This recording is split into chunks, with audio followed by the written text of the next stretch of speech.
Hello and welcome to the World We Live In podcast. I'm your host, Eric Patterson. Alongside me is my sister, Erin. Join us as we explore the amazing, mysterious aspects of our planet's cultures, history, and future trends. Yo, what's going on? We are back. We are back. I think it's been like 3 weeks.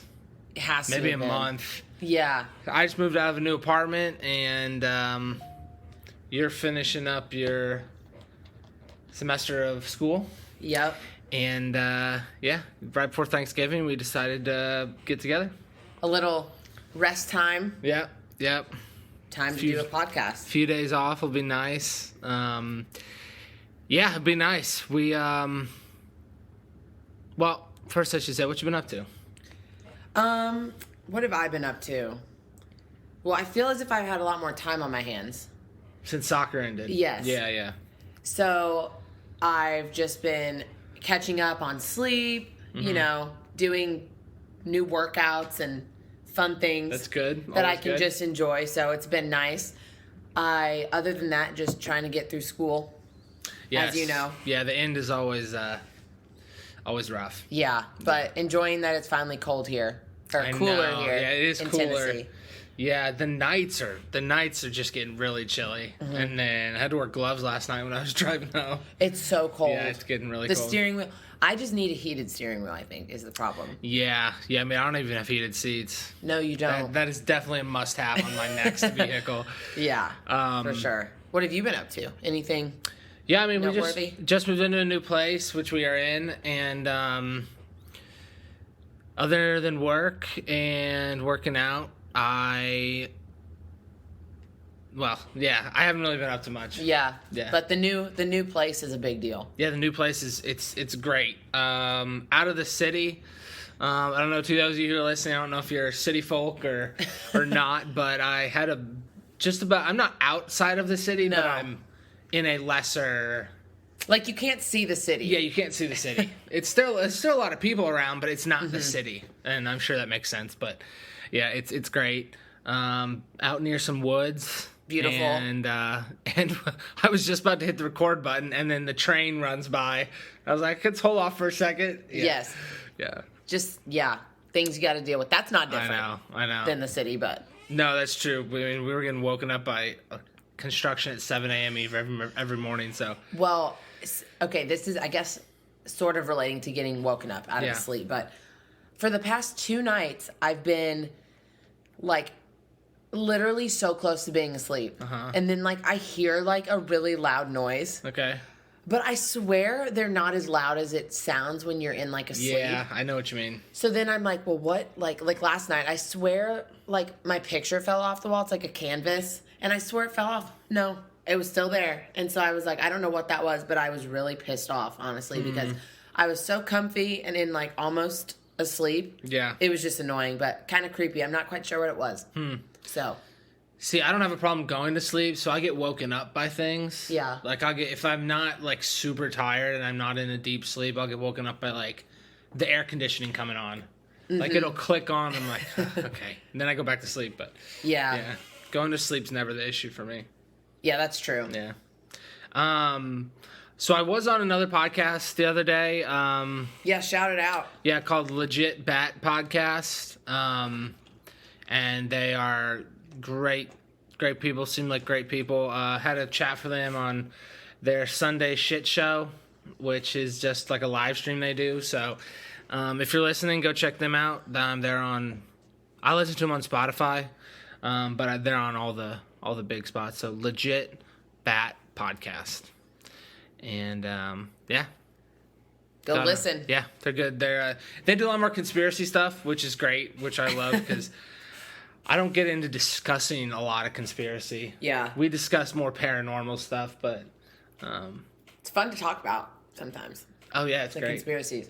I saw this funnel of conspiracies where it was like most out of touch with reality, basically, to like skinnying it down to like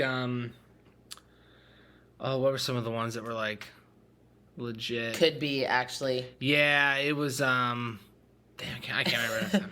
But, you know, if you thought about conspiracies, like, which ones, like, actually made sense, or which ones have been declassified, like MK Ultra. I don't know. I know you don't know a lot about MK Ultra, but basically that the CIA did mind control tests or experiments on individuals. Okay. Yeah. And then there's some other ones, but anyway. Yeah. Like JFK. Yeah. Stuff like that. Fair. Well, cool. We're going to talk about Men in Black today, and I don't think, at least I cannot remember actually doing Men in Black stories on here. They may have been referenced at certain points, but, and I shouldn't just say Men in Black because there are both genders. There are also Women in Black stories. Yeah. Lesser known, I think, but, there are Women in Black stories. So we will go over some Men in Black and Women in Black stories. But, like, first off, I know some people, or have at least heard of Men in Black, but don't know, like, how deep it actually goes. And it goes pretty deep. I was one of them. It goes pretty deep, yeah. So, obviously, the popularized movie series, Men in Black, I think at least some people know from reference, but the Men in Black phenomenon in itself is much more terrifying. People are left with, like, nightmares and visions, and some people supposedly, not saying it's the root cause, but some people have died after seeing Men in Black. That's great. Yeah. So, but also they've had, like, they get, like, mysterious, threatening, intimidating phone calls from Men in Black. They, like, show up. Their stories after, you know Mothman, right? Mothman at Point Pleasant, like, people say they witnessed Men in Black questioning them after Mothman, and other encounters out in Point Pleasant. That place is just... Point Pleasant? Well, there was a bug. I just heard it buzzing Well, where'd it go? I don't know. Well, you're going to have to kill it. I know. Eric. Anyway. Yeah, anyway. It's Mothman? Yeah. Mothman, yeah, exactly. It's sitting right outside. Yeah. Telling us to shut up. Yeah. What was I saying? Yeah, just they have this era of, like, a threat. They're like a threat, but they're also not human. They seem to be some sort of robotic, synthetic humanoid of some sort, but a lot of different accounts, a lot of different reports. Oh, I see it. Yeah. Oh, it's a stink bug. Nah, it's one of those water bugs. Well, this is fun. Look at it's magnified by the sun coming through the blinds. Well, it's okay. We'll proceed on. Yeah, we're good. But you're gonna have to. Yeah, kill if it gets interrupted, we'll just hit it. I have a little rag. I have a little rag right here, actually. I'll get him. Okay. So as I said earlier, not only is Men in Black a phenomenon, but Women in Black are a phenomenon. And Erin is gonna go into some Women in Black, and I'm gonna finish off with some Loch Ness Men in Black stories. All right. Get my mind off this bug that's crawling up the blinds. So, Women in Black. So I guess to start, there's honestly, the stories are, like, really, really, really creepy. And yes, they describe, like, a lot of different sensory things that are disgusting. But it's great. So I guess to start, we'll start with a story in 1930. So there was this family of Bridgeport, Connecticut. They were the Bender family. And it actually happens that a man named Albert Bender of this same family almost single-handedly began the Men in Black mystery. In the early 50s, Bender, after establishing a bureau that I think is maybe one of the best ever. What's it called? The International Flying Saucer Bureau. Yeah. Was visited and threatened with, and this is very, I feel like, consistent. There's a trio of pale, skinny, like people. Yes. That show up as wearing black. So The number 3 pops up quite a bit. yeah. So this basically set the scene of this family, and they just continued to have a terrible time. But so basically what he said happened when these people showed up was that they materialized right in his bedroom, which happened to be a converted attic. And they described this house as like something you would see in the movie Psycho. And amid an overpowering stench of sulfur. So basically they're saying it's not like unbelievable that this happened to this family. So, yes, Point Pleasant. Yeah, I know it was mentioned. Yeah. So basically it mentions the Mothman. And the women in black actually turned up in Point Pleasant, West Virginia, in the 1960s. And they claimed to be census takers. And these pale-faced women in black practically forced their way into the homes of the witnesses to Mothman. And it began these questions as just normal questions, like what you would see in a census, like the number of people in your household, like income, number of rooms in the property and whatnot. But then quickly it became intrusive questions about strange dreams, weird telephone interference, and beliefs regarding the world of things, all paranormal. So obviously they act like they're there for a normal purpose, but are not. I mean, they gotta have some disguise. Yeah. But quickly you're like, what is this? What's happening? So moving to 1987, Bruce Lee, a book editor for Morrow, Yeah. had an experience with a woman in black type character in an uptown New York bookstore. I just love the scene of this one also. Just a bookstore like that. I feel like I'm in a Seinfeld skit.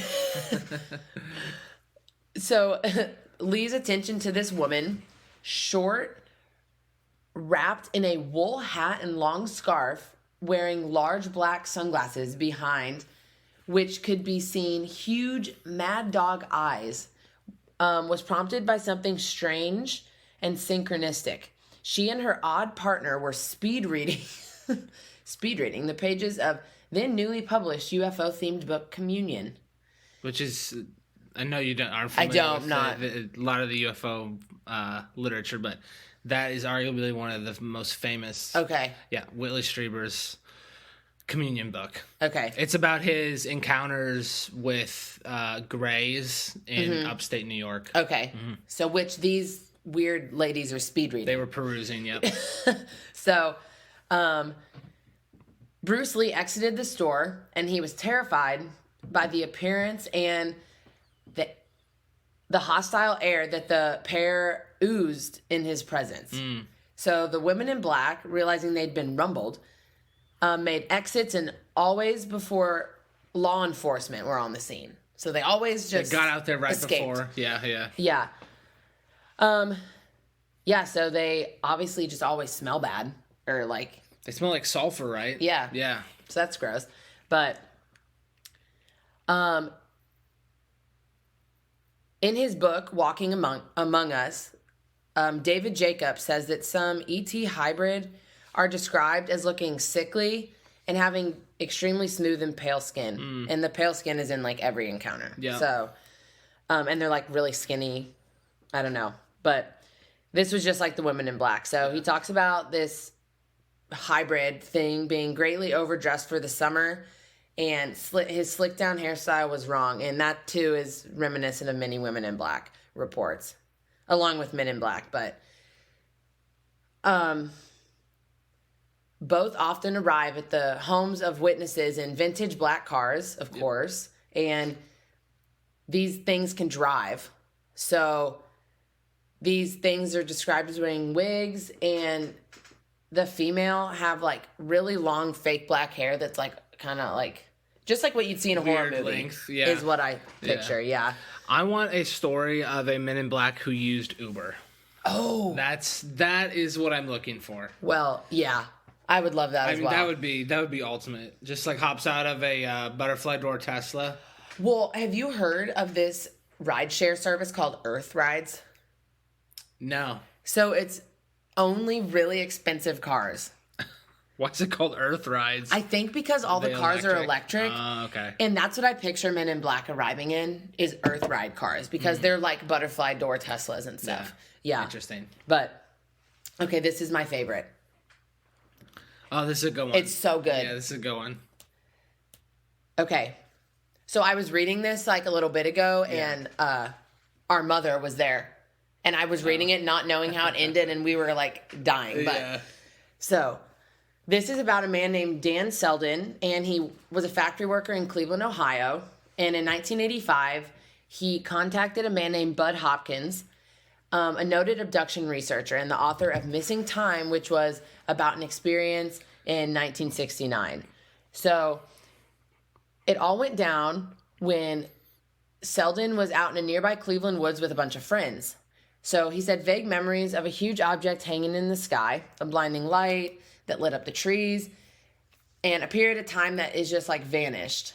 Were the main parts of this story, but something significant obviously occurred. So 2 months after contacting this Bud Hopkins, Selden visited him in New York, where hypnosis was used to try and secure like what actually happened that he couldn't remember. And so it was a traumatic event that he ended up remembering about being taken on board a UFO by these frightening looking creatures and then being subjected to like a bunch of medical procedures and tests and stuff. And they were like taking his sperm. Yep. You know the deal. Very common. Yeah. So, yeah, but he had a dream and a couple months before he ended up getting hypnotized. But so he told this story to the guy who was testing him, and he said that he was in bed really early in the morning and he found himself wide awake. So he saw this thing standing in the shadows and it was like 20 feet away, but they were a trio of large-headed, emotionless humanoids with black eyes, all dressed in black.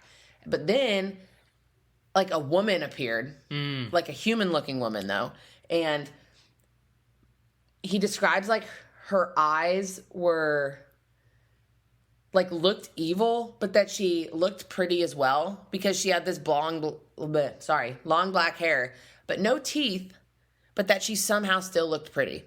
And I'm like, first of all, messed up. If she was smiling, probably not. But yeah, she was smirking. Her eyes were black and shiny as hell, he describes it, and blacker than hell, actually. So as he stared upwards at the woman, she then mounted him and then he ejaculated. And he got the vibe that she wasn't pleased with what had happened, but it's because he had had a vasectomy.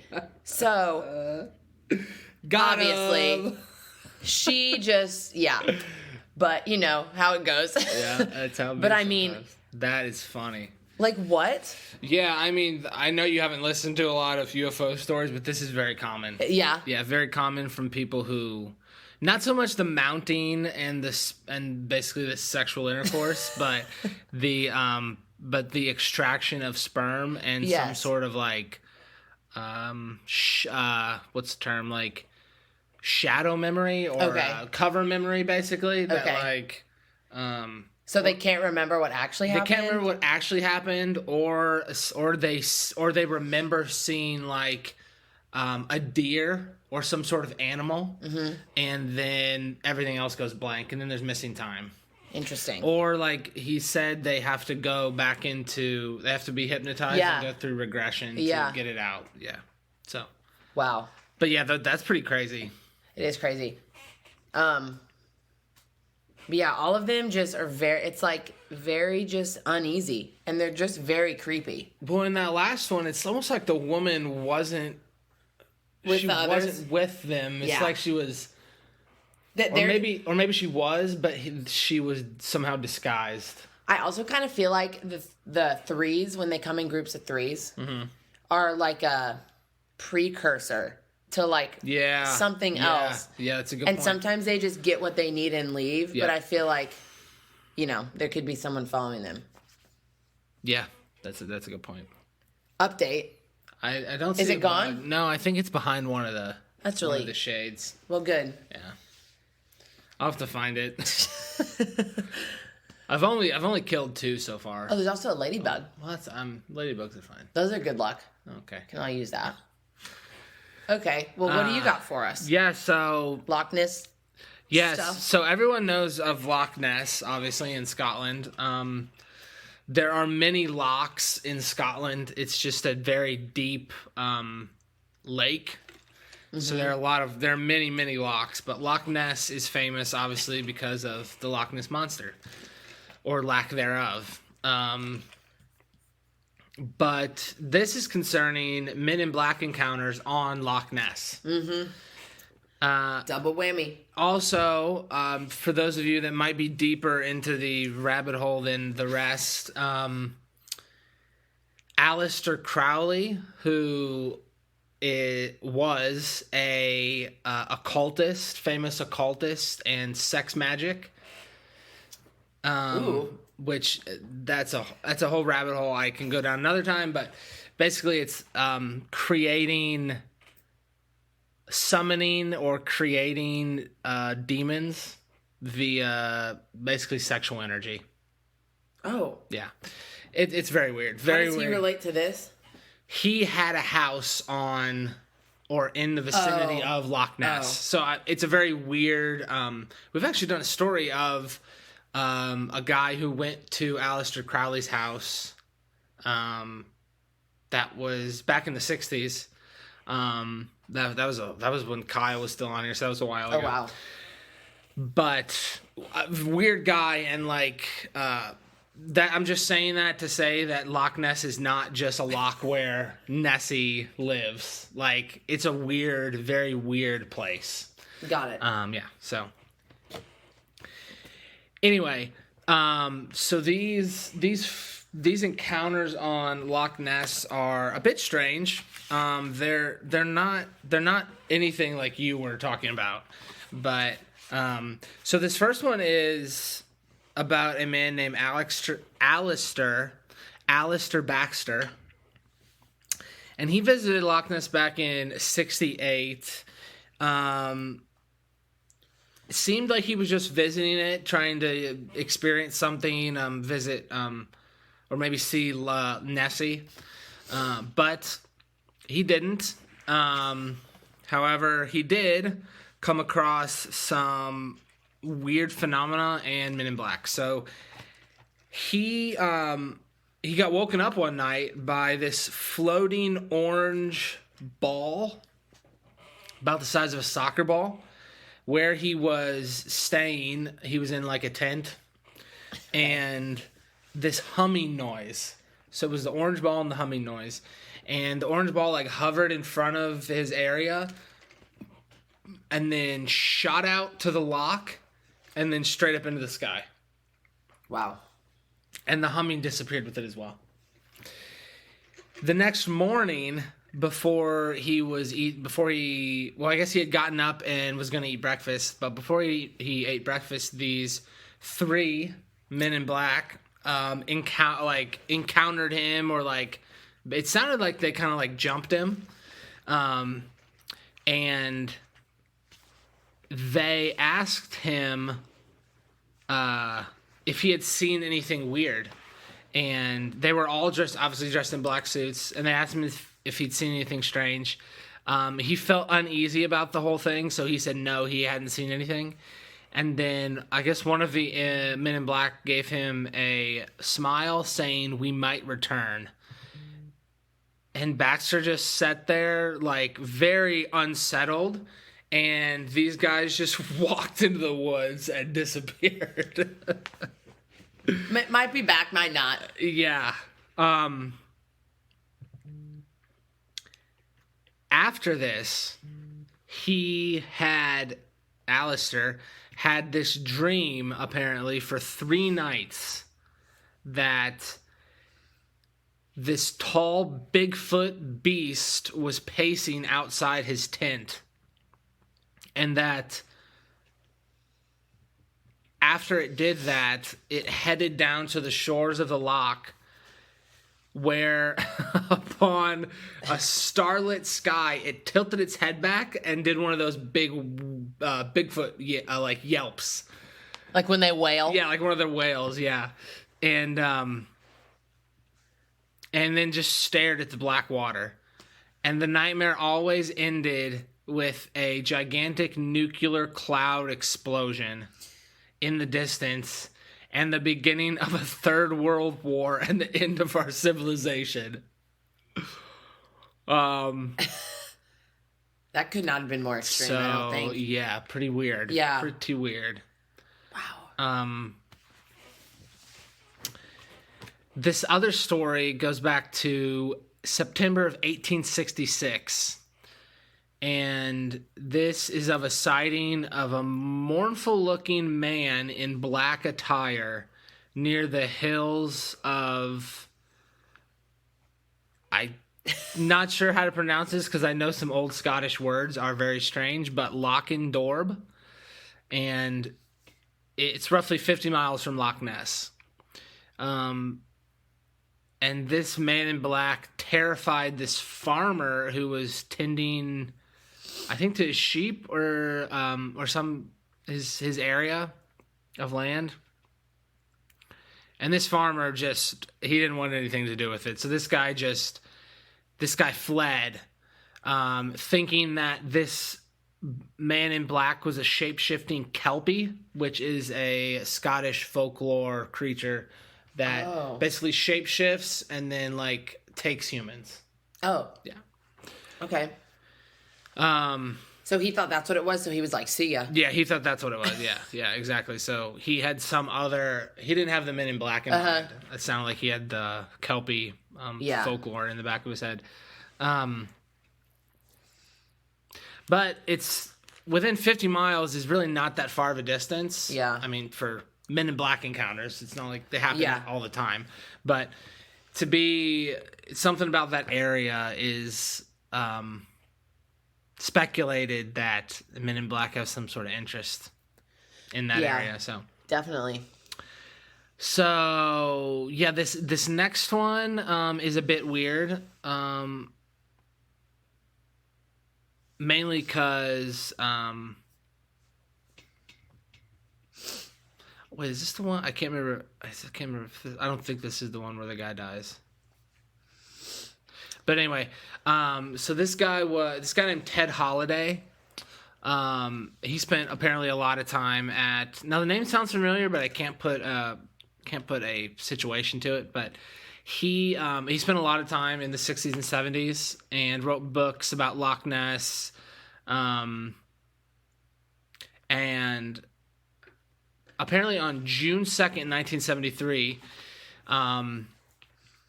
There was a full-blown exorcism of the loch.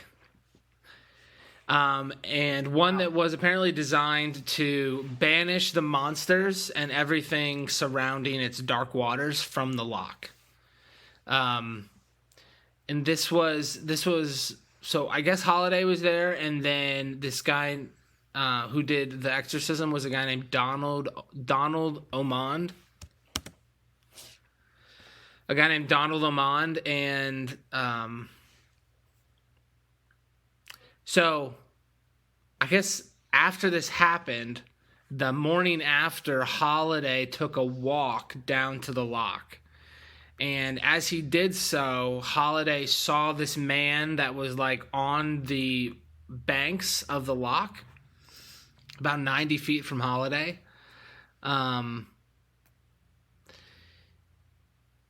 This character was dressed in all black from head to toe. And Holiday said he felt a strong sense of malevolence, cold, and passionless. Holiday described him as dressed in black plastic. Wow. His hands were covered. And his head was covered with something that looked like a motorcycle helmet. Mm-hmm. Holiday walked over to this guy and was feet away from him, and apparently the guy just didn't recognize Holiday's presence at all. It's like he wasn't even there. Yeah. Holiday said there were no eyes behind this guy's goggles. Yep. Very strange. So Holiday did this interesting move where he basically pretended he was falling and then reached out to grab this guy for support because he didn't know if he was physical or some sort of apparition. But apparently Holiday was prevented from doing that when the sounds of whistling and unintelligible whispering filled the air, and this guy just dematerialized. Obviously, Holiday was freaked out, and he was just, I mean, from what Holiday says, this guy just disappeared, and Holiday had no way to, like, basically rationalize it. So he was just like, well, that couldn't have been it couldn't have been real, and that's the end of the story. However, there is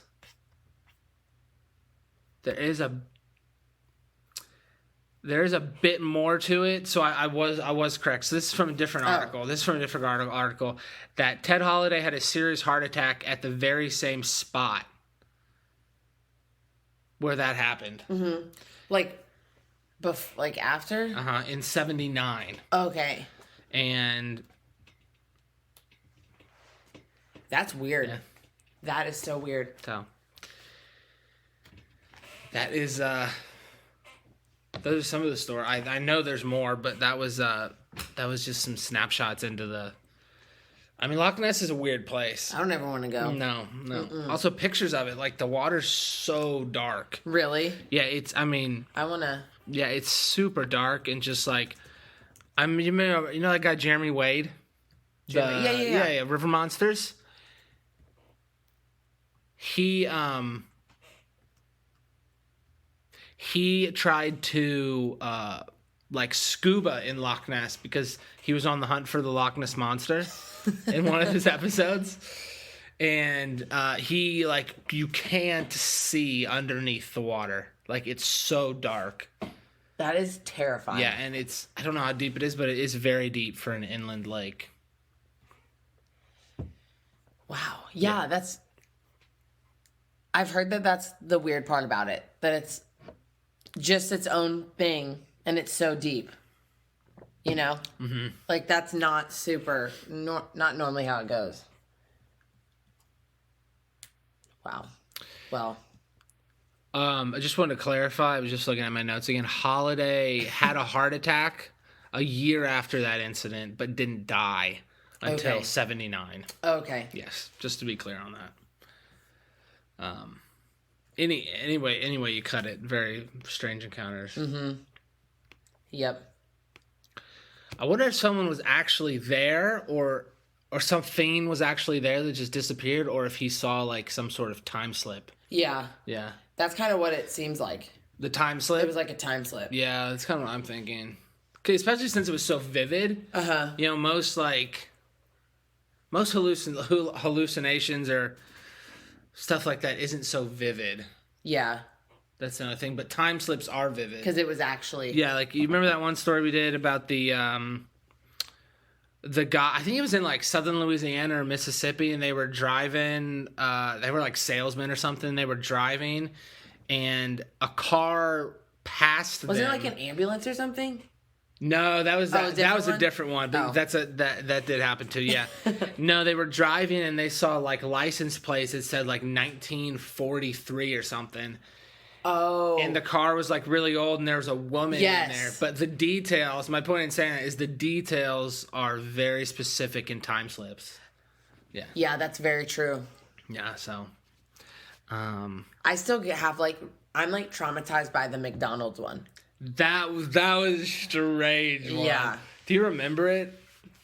Like what it was? Yeah, do you remember it? Well, yeah, the guy was like, I think it was just him, and he was like, he left his like house, he pulled out of his driveway, and then everything started to be weird. Like the lights like flickered, and then it like all changed, and then like the Wasn't McDonald's like the pricing weird. Yeah, it was like they didn't accept cash at all. Yeah.